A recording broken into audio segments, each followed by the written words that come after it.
এই আমার ছেলে শুয়ে আছে এখন। আজ কার্তিক পুজো বলে কিছু কথা খুব মনে পড়ছে।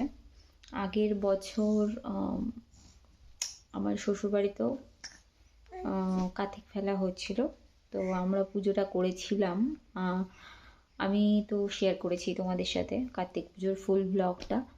তো খুব মনে পড়ছে যে না, আগের বছর আমি একটা মাটির কার্তিককে কোলে নিয়ে অনেক ফটো শ্যুট করেছি, অনেক ফটো টটো তুলেছি, পুজো করেছি তাকে।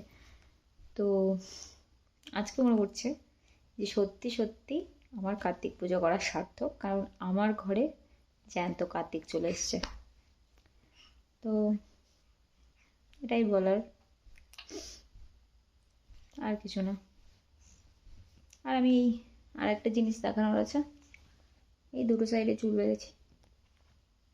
তো এখনকার চুলের অবস্থা ঠিক এরকম, মানে লিটারেলি গোনা যাবে। আমার মাথায় কয়েকটা চুল আছে, জাস্ট কয়েকটা। তো চিন্তা করো না, যারা উঠবে মাদার তাদেরও সেম অবস্থা হতে চলেছে। তো অহংকার করে কোনো লাভ নেই।